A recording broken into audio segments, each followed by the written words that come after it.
Hey YouTube, today we're going to tell another story about how I acquired a firearm. So before we get started, we'll get this out of the way. I'm going to show you there's nothing in this rifle and we are clear to make this video.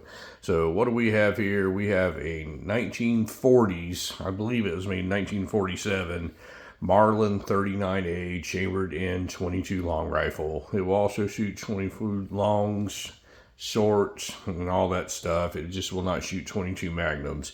It's a lever action rifle, and it is a takedown. You can loosen this little screw right here and take it apart, which I cannot do that anymore on YouTube. It's a tube fed magazine. I believe it holds 20 rounds or something like that. Iron sights on the top. This is one of the longest running rifles that's been in production, and a lot of people like these things. Now, what a lot of people are familiar with is the Marlin Golden 39A. It had the little gold trigger.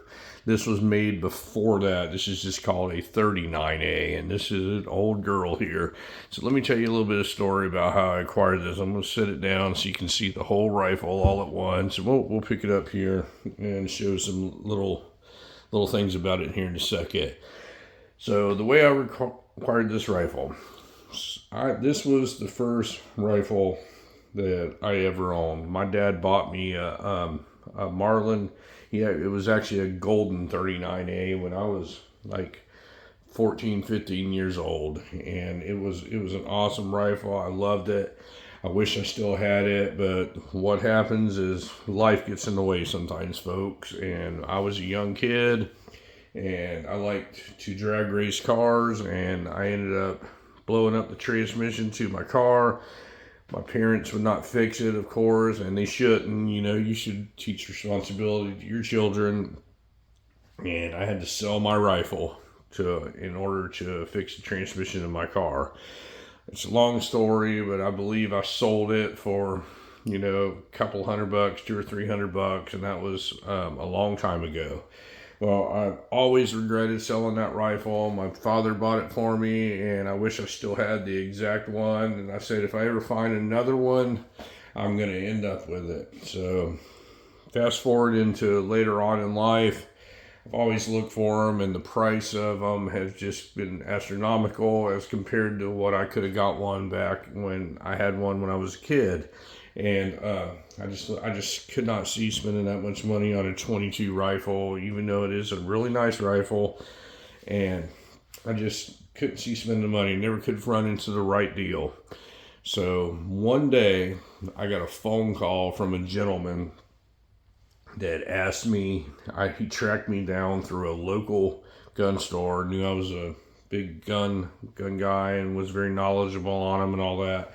And he told me that there was a horse carriage museum that was closing near where I lived. It's about an hour away from where I live here in Florida. And they were going to sell off a bunch of the stuff in there, and there was some firearms hanging in there.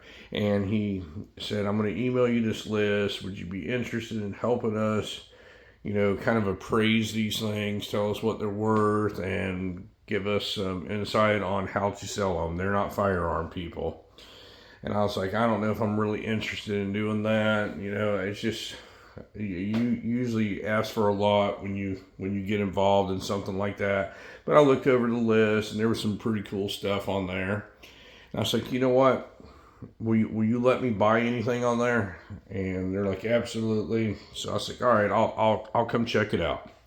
So I made the hour drive north of me, and I went up there, and I was like, has anybody else looked at any of this stuff or anything like that? And they said, no, we contacted you. So I compared the list to what was in this room. It was in like an attic room, like an upstairs room. It was really hot. I'll never forget it. And there was a bunch of people there, and there was a bunch of like handlers and everything. And the lady, I had talked to her once that owned the property. She goes, yes, I just really need help. I'm just trying to get rid of this stuff, and I have a lot of people handling this situation. And the gentleman that called you was the guy that's in charge of the whole operation and liquidating all the assets. It's like, perfect. So when I got up there, I never saw the lady that I spoke to, but I did see the gentleman that had contacted me. And we went through the room and I started looking around and a lot of stuff was missing. A lot. And what they were doing is they were contacted a bunch of people, and I asked them specifically, I was like, if you got other people doing it, I don't want to be involved in it. They had contacted a bunch of people, and somebody came through and cherry picked all the stuff out of there. And I was like, I'm not really interested in that. Well, when I looked at the list, I saw that there was this Marlin 39A on there. I was like, I am interested in that. And that's one of the reasons I agreed to go up there. I asked them if I could buy something, and they said yes.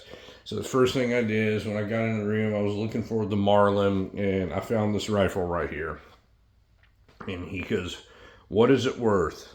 I was like, well, when I spoke to the lady that owns property, she told me that I could buy something out of here if I specifically wanted, if I came and did her this favor.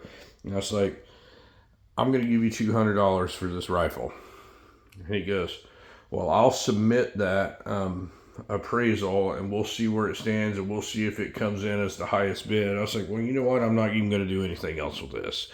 It is what it is. I'm not getting into a bidding war over this. These things are a dime a dozen. They made more of these probably than any other rifle in the entire world, and it's just not worth it to me. I came up here to buy this rifle and help this old lady out, and I'm not going to get into a bidding war with a bunch of people over these firearms. I said, y'all have already sent somebody in here to cherry pick through these, and over half this stuff isn't even there, and what you're left is with the scraps.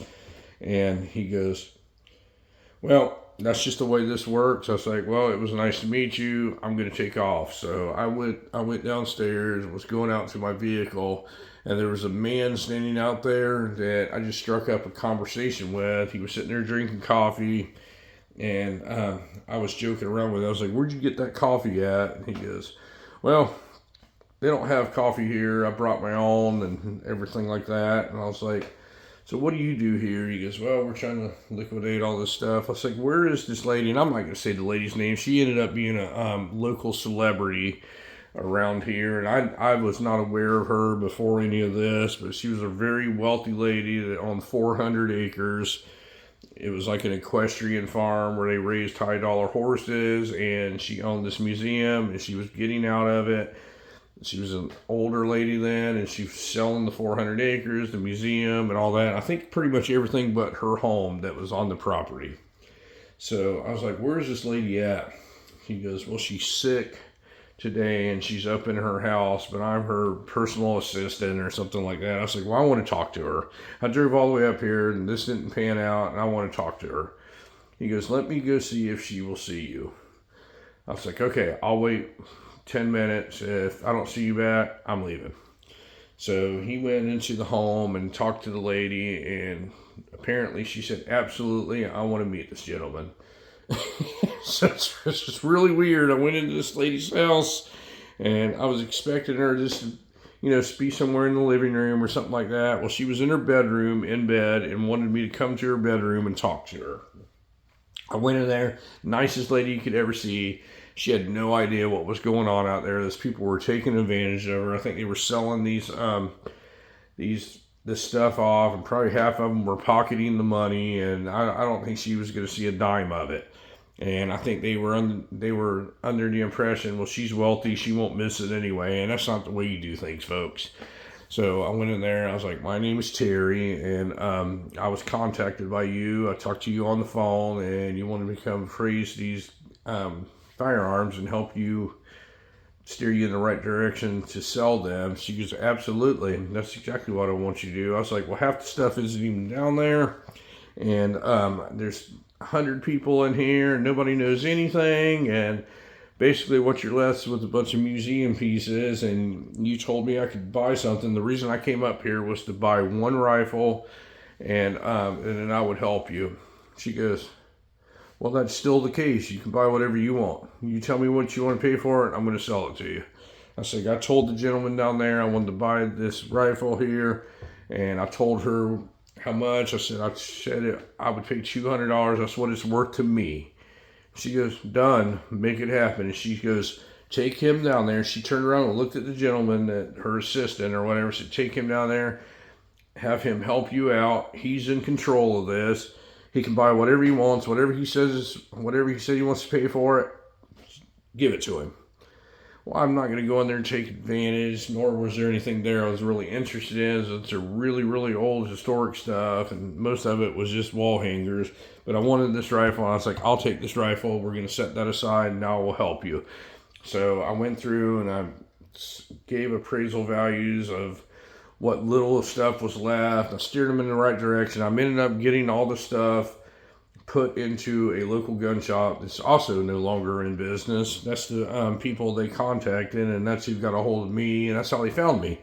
And they ended up selling a lot of the stuff to different people, you know, one piece at a time. And then I think one guy came in and ended up buying it all. So it's because of me, all that stuff got put in there. But they were trying to take advantage of this person, and I ended up buying this from a local celebrity, and sadly she passed away. I actually looked her up before I was going to go make this video, and she actually passed away a couple months ago. And when I went and made this deal, it was around 2011 was when she sold that property and that whole museum and everything like that. So, you know, I've had this thing for 14 years or so, almost 15 years. I've owned this gun. I paid $200 for it. I was straight up honest. I was like, you could probably get more for all this stuff, but this is what I'm going to pay for this. And if you don't sell it to me, I'm fine with that. And she was more than willing to do it. She would have sold me anything there that I wanted, and I could have told her $1 and she would have done it, because I was up there genuinely trying to help her. I wasn't trying to take advantage of her or anything like that. And I did help her move what little bit of firearm inventory she had that was hanging. So this gun was actually hanging in a museum, in a horse carriage museum here in Florida, and a local, somewhat of a local celebrity, she's very big in the horse world, owned this rifle and owned the museum. And in her old age, the museum closed down, or actually didn't close down. She sold the property. It's still open up. It's opened up under another name, and I'm not going to go into all the names because I didn't get permission from these people or anything to say their names online, and I'm not going to do that. But is it really hard to figure it out if you look up in Florida and look up horse carriage museums to figure out who I'm talking about. But very nice lady, and it's sad to see that she passed away. But that's where I got this rifle. Very cool. It's hanging in a museum somewhere, and it's a really old one. I'm very happy to own it. I will never sell it. It's the replacement to the gun that my father bought me when I was a kid, that I, like a stupid person, sold it off to fix a transmission in a car, because I wanted to race cars then. And it's just very dumb, and people make stupid decisions when they're younger, and then we all grow up, and then we all learn probably what the smartest thing to do, spend all your money on a car that you really couldn't afford anyway. But anyway, folks, I figured you might want to hear about another cool story that I went and bought this from a horse carriage museum, from a person that's very high up into horses here in the state of Florida, and that's how I acquired this gun for $200. I do not know what this gun's worth. It's not for sale, so therefore I consider it priceless. But I imagine that if when you go out and try and purchase one of these, you're going to spend more than $200, but that's what I spent on it, and I think it's awesome. But if you have any questions about this gun or anything, I have a full video on it, showing it a little bit closer. If you have any stories to share with me about cool ways you acquired firearms, I'm going to try and do a couple of these videos with a couple of the cool stories that I have. But this is one of the cooler ones that I have an actual museum piece from a pretty famous person around here. But anyway, folks, thank you very much for watching my video today, and you folks have a great day.